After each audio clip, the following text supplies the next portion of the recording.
Bapak Ibu, ada seorang wanita bernama Joyce Carol Vinson. Wanita ini tinggal di Inggris, di kota London tepatnya. Tapi cerita yang menyedihkan bahwa Joyce ini ditemukan meninggal di tahun 2003 di apartemennya. Tahun 2003 Bapak Ibu. Yang mengejutkan dari cerita ini adalah tubuhnya atau jasadnya tidak ditemukan sampai tahun 2006. Jadi 2 tahun lebih, hampir 3 tahun. Nah ceritanya karena dia sudah nggak bayar rent bertahun-tahun, akhirnya ada petugas dari pemerintah yang memiliki gedung apartemen tersebut mendatangi apartemennya si Joyce ini.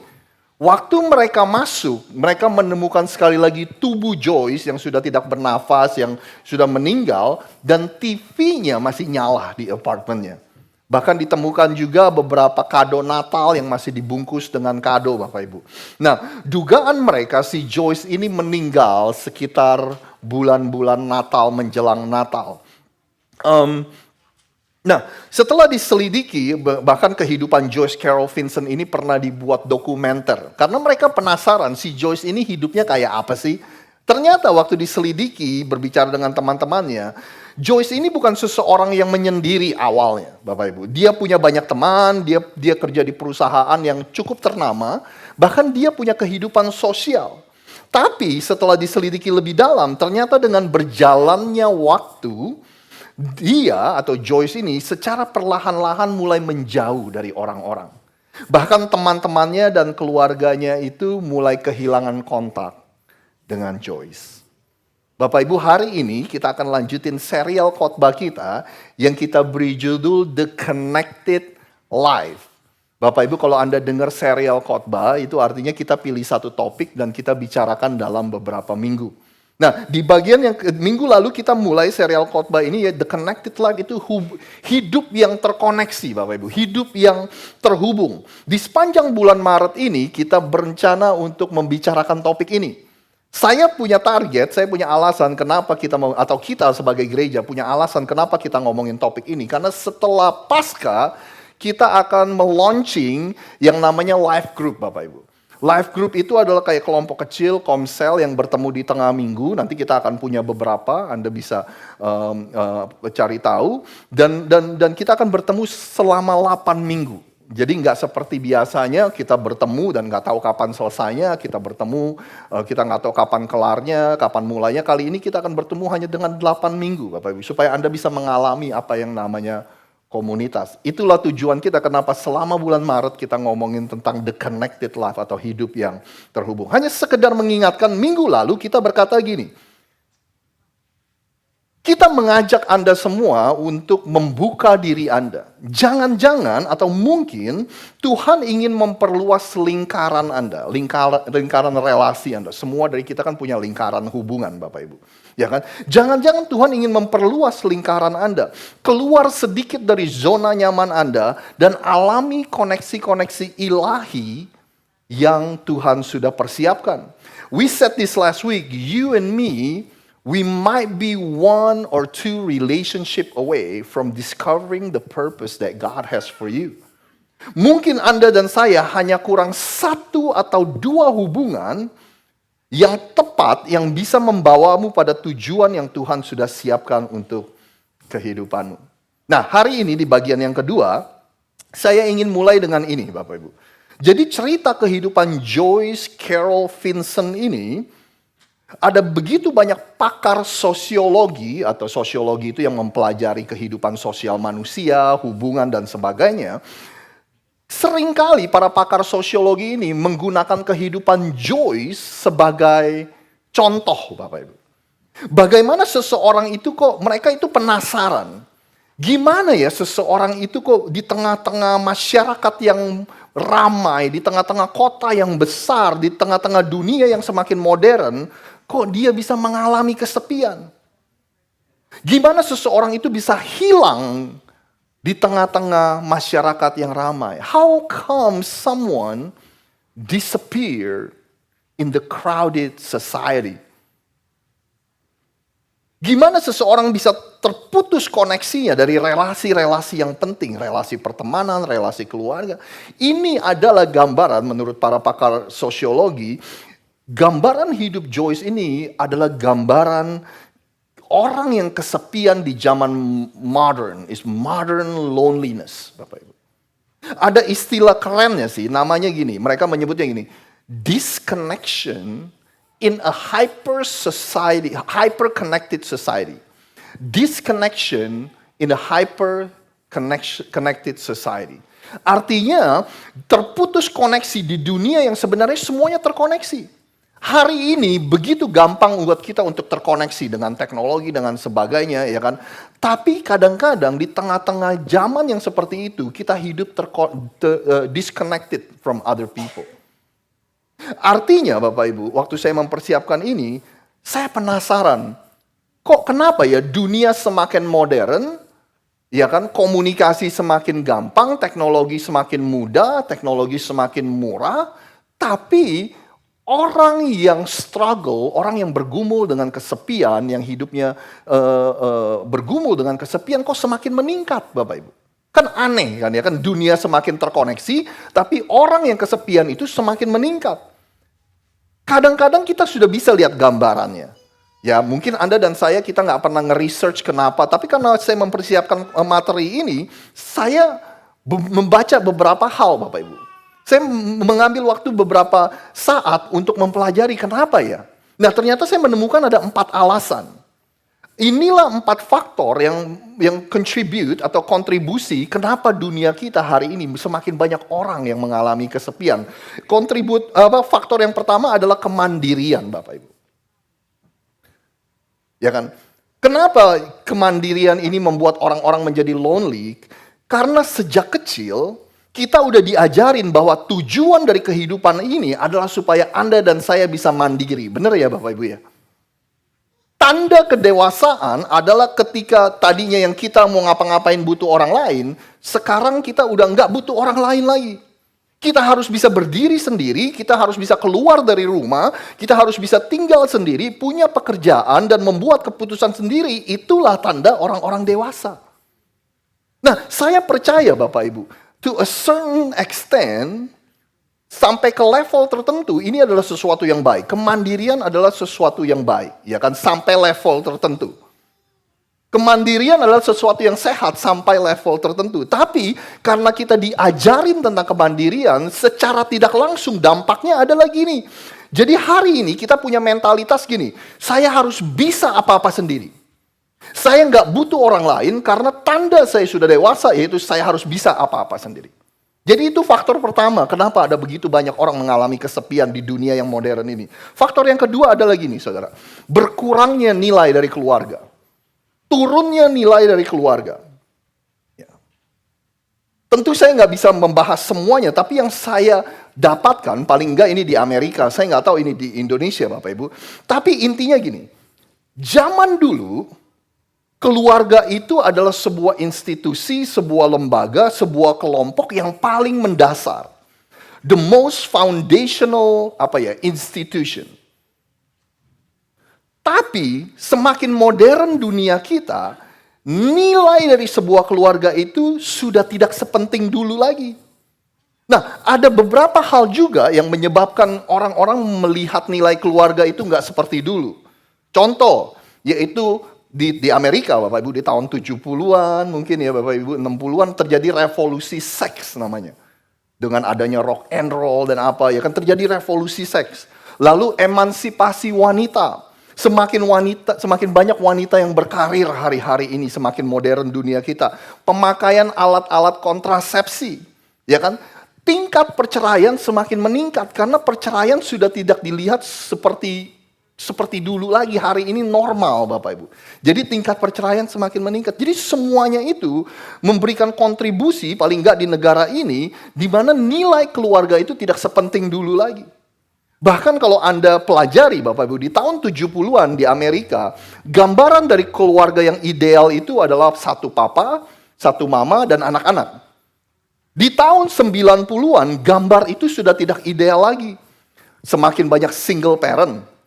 Semakin banyak blended family, keluarga campuran. Keluarga campuran itu artinya pria ini pernah menikah, punya anak, wanita ini pernah menikah, punya anak, lalu bercerai, lalu mereka menikah. Bawa anak masing-masing, that is the blended family. Ya kan? semakin meningkatnya pernikahan sejenis, tinggal bareng tanpa menikah, dan juga semakin banyak, semakin modern dunia kita, semakin banyak orang yang menunda pernikahan.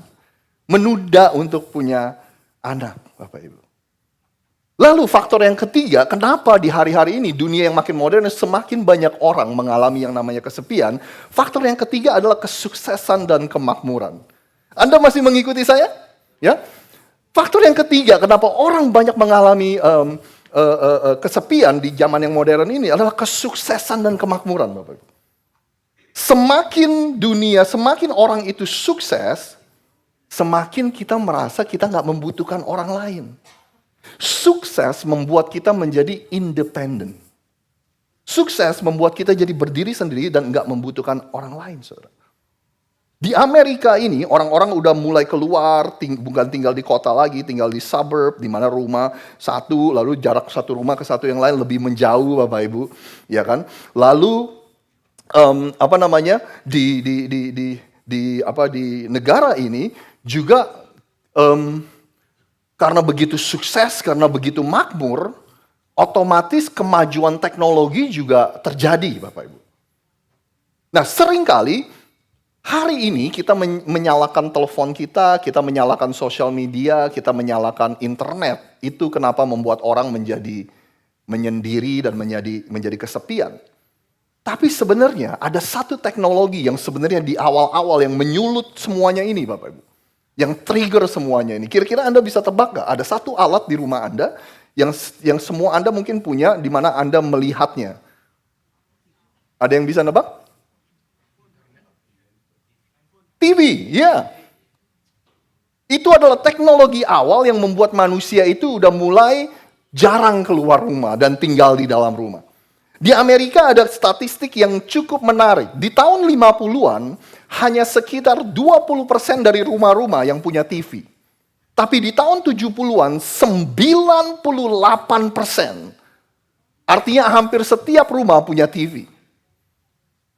Ya kan?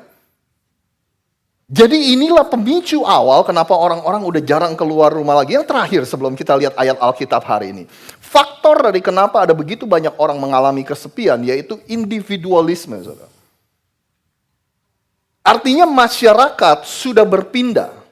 Kepentingan bersama itu sudah mulai menurun. Kepentingan individu itu mulai dijunjung tinggi. Prioritas kita bukan lagi apa nih yang baik buat kita secara bersama. Tapi prioritas kita adalah apa nih yang baik buat saya. Jadi di Amerika, aktivitas-aktivitas yang dilakukan secara berkelompok pun mulai menurun. Seperti kayak pramuka, boys and girls club, ya kan. Jadi bahkan kayak klub-klub bowling, ini kayak Indra sering main klub volley atau main apa di klub-klub olahraga, itu partisipasinya semakin menurun, Bapak Ibu. Tahu gak Anda? Yang paling berdampak adalah partisipasi dalam apa? Aktivitas kelompok. Yaitu partisipasi dalam aktivitas agama bersamaan. Bapak. Itu yang paling kena dampaknya.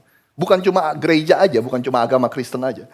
Tapi seluruh agama kena dampaknya karena orang sudah menjauhi aktivitas-aktivitas berkelompok. Lalu yang mengkontribusi individualisme adalah gini. Kita mulai terbuka dengan yang namanya psikologi. Ya. 30-40 tahun lalu, kalau kita kenal teman kita ketemu psikolog, mungkin Anda mikir, gila lu kenapa? Ya kan?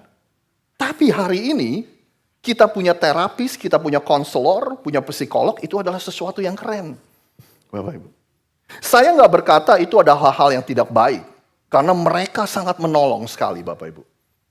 Tapi yang terjadi adalah kita mulai merubah, fokus itu mulai bergeser menjadi fokusnya kepada diri saya dan saya. Semuanya tentang self-help movement. Bagaimana saya menolong diri saya, bagaimana saya improve diri saya, ambisi pribadi saya, karir pribadi saya, sayangin diri saya sendiri, live my best life, jadi shifted Bapak Ibu. Nah, saya pelajari inilah kontribusi dari kenapa ada begitu banyak orang kesepian. 4 faktor tersebut. Hari ini kita akan lihat Bapak Ibu, ternyata sebelum kita lihat Alkitab, ternyata CDC atau Departemen Kesehatan Amerika, itu berkata di Amerika ini 1 dari 3 orang itu mengalami kesepian. 1 dari 4 orang dewasa tidak mempunyai emotional support, nggak mempunyai dukungan emosional. They don't have social support, nggak punya dukungan sosial. Departemen Kesehatan Amerika atau CDC berkata bahwa hidup menyendiri itu sangat berdampak buat kesehatan fisik Anda dan saya. Salah satu dampak kesehatannya adalah penyakit jantung, stroke, diabetes, depresi, bahkan keinginan-keinginan untuk bunuh diri. Itulah yang dialami oleh orang-orang yang bergumul dengan kesepian. Nah, hari ini saya ingin mengajak Anda semua melihat sebuah kejadian yang ditulis di dalam Alkitab, saudara. Di kejadian ini, di cerita ini, Anda akan menemukan betapa pentingnya peranan teman-teman dalam kehidupan kita. Betapa pentingnya kita punya teman dalam kehidupan kita. Dan ini bukan hanya sekedar teman aja. Ini bukan hanya sekedar yang penting saya kenal lah beberapa orang, saya tahu lah ada orang-orang di sekeliling saya. Tapi ada tipe teman-teman tertentu yang semua termasuk Anda dan saya butuhkan. Hari ini saya ingin melihat cerita dari kitab Injil Markus. Anda bantu saya, kita punya 4 Injil. Injil Matius, Markus, Lukas, Yohanes. 4 Injil, Injil itu artinya kabar baik. 4 Injil adalah dokumen bersejarah tentang kehidupannya Yesus. Biografinya Yesus. 4 account from 4 different writers. 4 dokumen dari 4 penulis yang berbeda. Hari ini kita akan lihat dari penulis yang bernama Markus. Ada banyak ahli sejarah or scholar believe bahwa informasi yang Markus dapatkan itu berasal dari Petrus, murid Yesus. Jadi Petrus yang menceritakan, mendikte, Markus yang menulis. Di pasal yang kedua, di bab yang kedua, Markus menceritakan kita tentang menulis tentang menariknya, ada pentingnya sebuah pertemanan. Kita akan lihat sama-sama, Anda bisa lihat ayatnya di belakang saya. Markus 2 ayat pertama dikatakan gini, kemudian sesudah lewat beberapa hari, waktu Yesus datang lagi ke Kapernaum, tersiarlah kabar bahwa ia ada di rumah. Maka datanglah, Anda bantu saya, orang berkerumun, sehingga tidak ada lagi tempat, Bapak Ibu.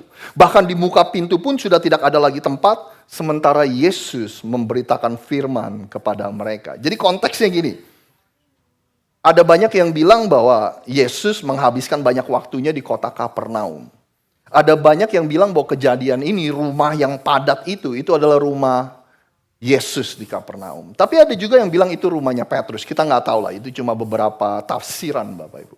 Tapi yang kita tahu, rumah itu tempat di mana Yesus berada di dalam cerita ini itu sesak penuh. Nah, ada alasannya kenapa begitu orang banyak sesak berkerumun penuh. Karena beberapa hari sebelumnya Yesus banyak menyembuhkan orang sakit. Bahkan Yesus mengusir setan dari diri seseorang, Bapak Ibu. Dia menyembuhkan orang leprosy, kusta ya. Dia menyembuhkan orang kusta. Jadi kabar itu tersiar banyak orang. Waktu orang-orang tahu Yesus ada di kota Kapernaum, begitu banyak orang datang menghampiri Yesus sambil Yesus mengajarkan pelajaran tentang kerajaan Allah kepada mereka. Mungkin mereka mikir gini, siapa tahu nih ya, habis Yesus khotbah, dia bikin KKR, ya kan, nyembuhin orang-orang, ya kan. Mungkin ada beberapa dari mereka yang ingin mendapatkan mukjizatnya juga. Lalu Markus mengalihkan tulisannya. Dia menceritakan tentang ada sekelompok teman, Bapak Ibu. Ayat 3 bilang gini, ada orang-orang datang membawa kepadanya, Anda bantu saya, seorang lumpuh digotong oleh, jadi ada 5 teman, 4 orang sehat bisa jalan, 1 orang lumpuh. Dan temannya yang 1 orang yang lumpuh ini digotong oleh 4 temannya ini. Mungkin mereka dengar, ada Yesus, yuk kita bawa yuk teman kita untuk ketemu Yesus. Ayat berikutnya, tetapi mereka tidak dapat membawanya kepada Yesus, kepadanya. Karena kenapa? Karena orang banyak itu.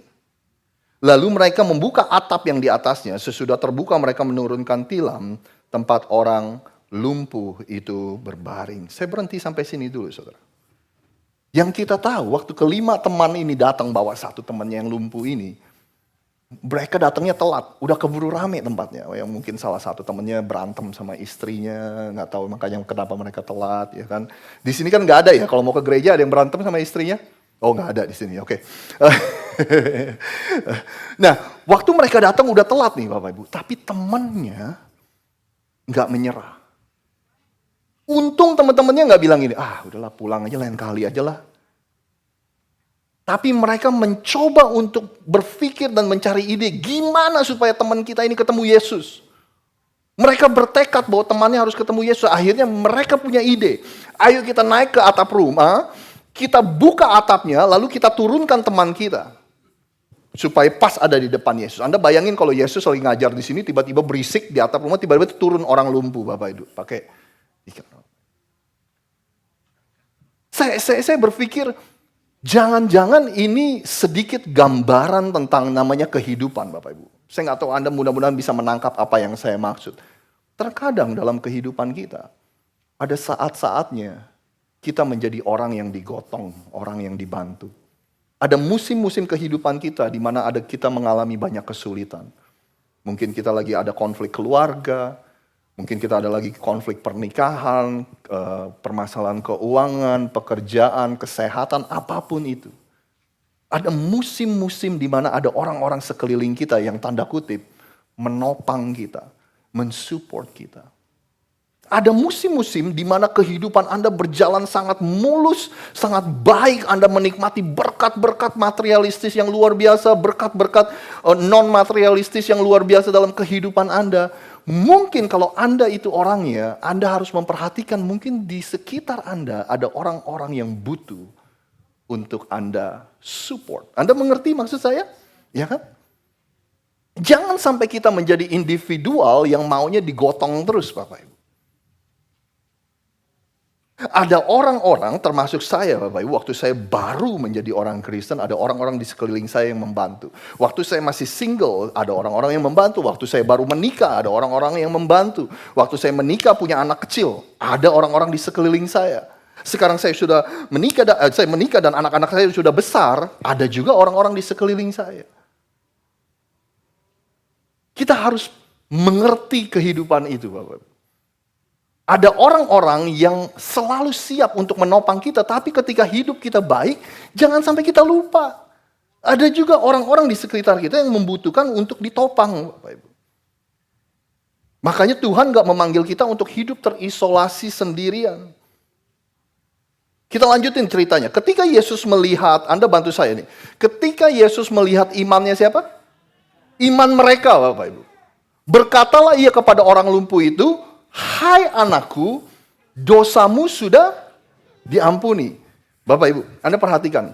Ketika Yesus melihat imannya mereka, Yesus enggak melihat imannya satu orang itu aja yang lumpuh.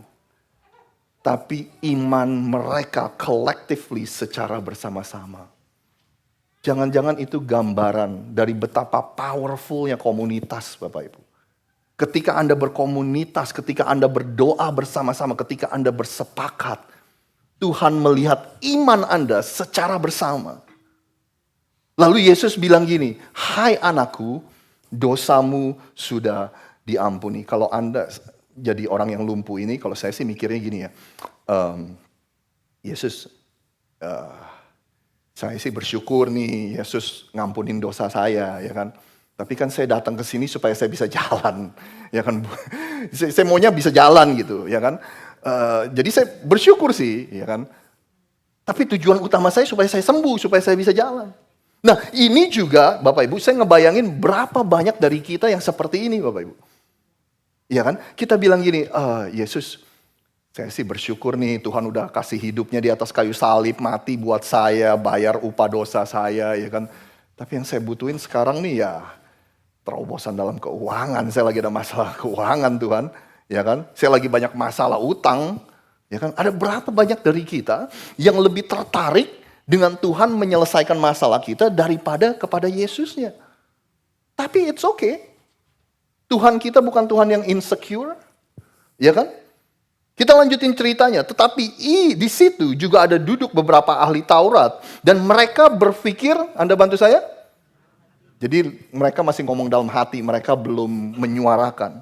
Mereka mikir gini dalam hati, kenapa Yesus itu, orang ini berkata seperti itu? Ia menghujat Allah. Siapa yang dapat mengampuni dosa selain daripada Allah sendiri? Jadi para pemimpin agama, para ahli Taurat di situ mikir dalam hatinya, ini Yesus pikir dia ini siapa ya? Kok berani-beraninya ngampunin dosa? Kan cuma Tuhan yang bisa ngampuni dosa.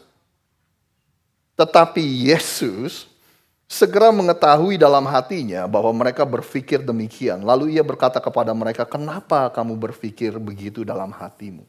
Kalau Anda jadi ahli Taurat, kira-kira Anda kaget gak? Anda kan mikir dalam hati nih. Terus tiba-tiba ada yang menyuarakan isi hati Anda gitu. Ada yang tahu apa yang Anda pikirkan dalam hati. Terus Yesus bilang gini, manakah yang lebih mudah?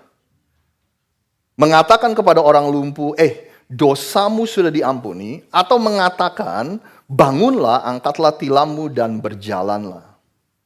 Yesus bilang, supaya kamu tahu bahwa di dunia ini, anak manusia berkuasa mengampuni dosa. Ada banyak yang bilang, di Alkitab itu, tolong dong tunjukin kapan Yesus bilang bahwa dia ini Tuhan. Di sini Yesus bilang bahwa saya berkuasa untuk mengampuni dosa. Orang-orang tahu yang mengampuni dosa, yang bisa mengampuni dosa adalah Tuhan. Ya udah ini. Di mana Yesus berkata bahwa dia ini Tuhan, Bapak Ibu, ya kan? Emoji wing-wing, ya kan? Lalu Yesus berkata kepada orang lumpuh itu, kepadamu kukatakan bangunlah, angkatlah tempat tidurmu dan pulanglah ke rumahmu. Dan ini ayat yang terakhir. Dan orang itu pun bangun. Segera mengangkat tempat tidurnya lalu pergi keluar di hadapan orang itu. Sehingga semua orang takjub. Lalu memuliakan Allah. Dia bilang apa? Yang begini belum pernah aku lihat. Anda bayangin saudara. Begitu banyak orang. Ada satu orang lumpuh. Datang dari atap. Pulang lewat pintu.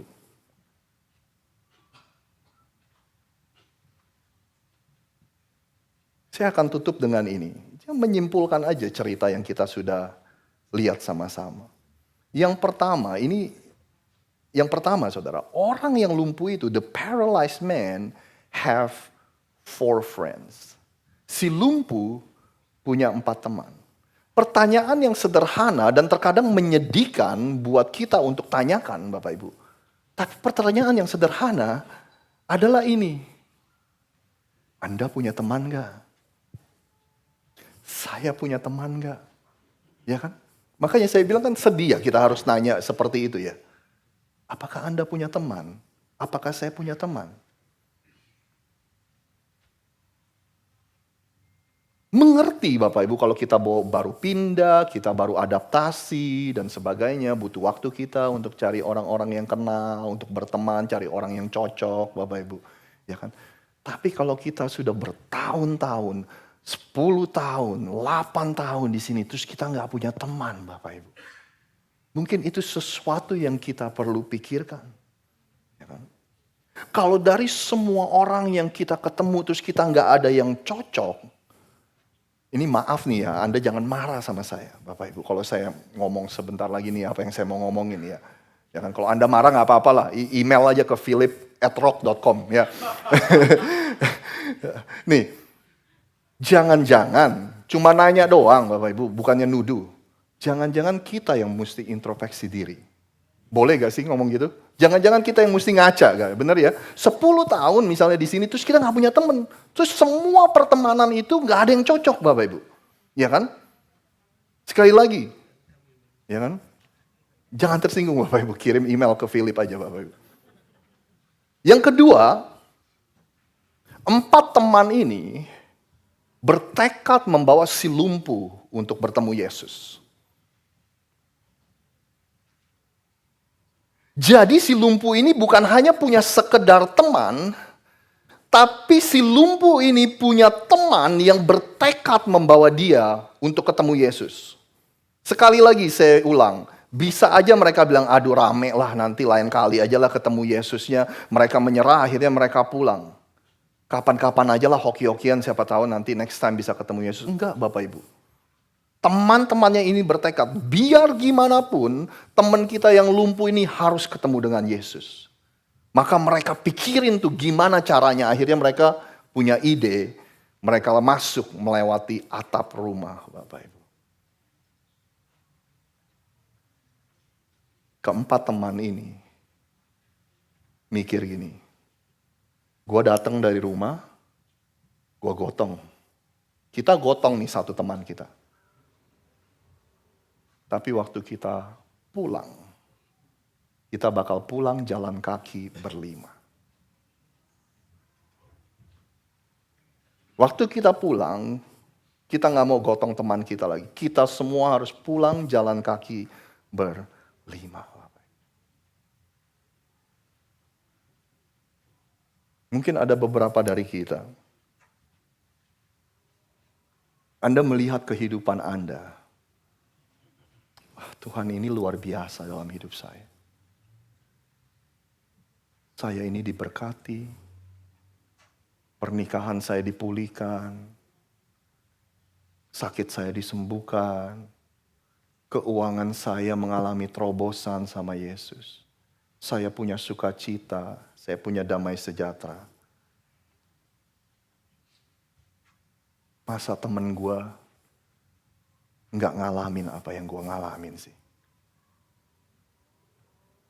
Kalau Anda adalah orang-orang yang sudah mengalami kebaikan Tuhan, saya berdoa Tuhan taruh hati yang seperti itu dalam kehidupan Anda. Gue gak mau kalau misalnya teman-teman gue, keluarga gue gak ngalamin apa yang gue ngalamin. Anda bertekad supaya mereka bertemu dan mengenal Yesus. Yang ketiga Bapak Ibu. The paralyzed man was comfortable with his condition, but his 4 friends were not. Si lumpuh ini nyaman mungkin dengan kondisinya. Tetapi keempat temannya nggak menerima. Mungkin si lumpuh ini udah nyaman dengan kondisinya Bapak Ibu. Kemana-mana digendong, kemana-mana digotong, apa-apa dibantuin orang. Dengan kata lain dia sudah menerima lah takdirnya. Dia udah mikir lah inilah nasib gue kayak beginilah. Tapi keempat temannya, dia punya 4 teman yang gak akan biarin si lumpuh ini nyaman dengan keadaannya Bapak Ibu. Mungkin kita punya teman yang nyaman dengan keterpurukan mereka. Ya emang beginilah nasib gue lah. Ya kan, ya emang beginilah cerita kehidupan gue. Keluarga gue emang takdirnya seperti inilah, kakek gue ya kayak begitu, bapak gue kayak gitu, nenek ya gue ya kayak beginilah. Tapi Anda sebagai teman-teman mereka, Anda menolak untuk menerima hal itu. Anda berpikir kamu boleh puas dengan nasib dan takdir kamu, tapi kami enggak sebagai teman kamu. Kalau aja kamu tahu bahwa Tuhan belum selesai dengan kamu. Kalau aja kamu tahu masa depan yang Tuhan sudah sediakan buat kamu. Kalau aja kamu tahu Tuhan sudah sediain restorasi, kesembuhan, berkat, terobosan dalam kehidupanmu. Kalau aja kamu ketemu Yesus, cerita hidupmu pasti berubah. Saya berdoa Anda menjadi teman-teman seperti itu. Yang terakhir saudara sebelum kita tutup. Si orang lumpuh ini, he was looking for healing. But instead he received something greater. He received Jesus and eternal life. Si lumpuh ini mencari kesembuhan, tapi yang dia dapat justru jauh lebih besar dari hanya sekedar kesembuhan Bapak Ibu. Yang dia dapat adalah keselamatan dan hidup yang kekal. Yang dia dapat adalah Yesus. Orang ini mau cari Yesus supaya dia bisa jalan, bisa sembuh. Tapi si lumpuh jauh mendapatkan melebihi dari apa yang dia harapkan. Keselamatan dan hidup yang kekal. Waktu saya datang ke Philadelphia tahun 2005, saya baru selesai kuliah di Springfield, Missouri, Bapak Ibu. Saya 5,5 tahun di sana. Saya bergumul dengan yang namanya kesepian. Nggak punya teman, nggak punya komunitas. Datang ke Philadelphia, bukan orang yang besar di keluarga Kristen, orang yang nggak mengenal Yesus. Saya ke gereja awal mula-mulanya cari teman. Karena saya udah kesepian 6 tahun. Saya cari komunitas. Tapi yang saya dapat adalah Yesus, Bapak.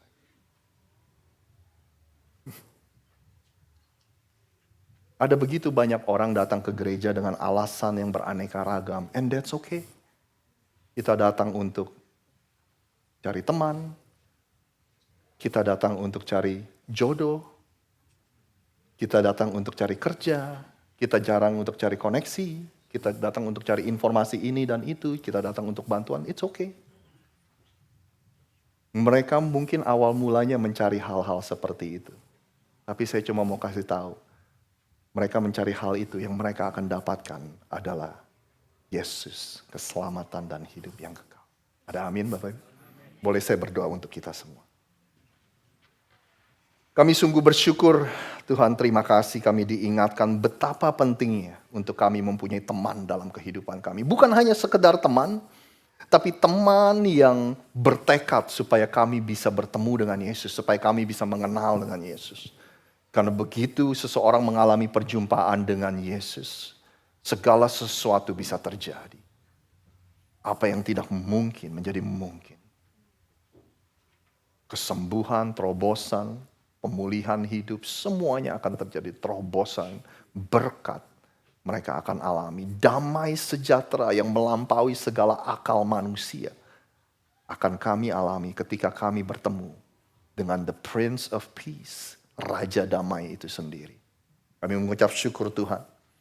Kami mengucap syukur, terima kasih atas gereja ini. Terima kasih kami punya wadah, kami punya tempat. Di mana kami sekarang tahu bahwa kami tidak sendirian. Kami punya orang-orang di sekeliling kami. Untuk kami Tuhan, yang mengalami berkat-Mu luar biasa dalam kehidupan kami masing-masing. Berikan kami hati. Hati untuk orang lain. Hati untuk orang lain untuk mengenal Yesus. Terima kasih Tuhan. Materaikan firman yang diberitakan hari ini hanya di dalam nama Tuhan Yesus kami sudah berdoa. Yang percaya sama-sama katakan. Amin, amin, amin, amin. Mari kita berikan tepuk tangan sekali lagi pada Pastor Rosid.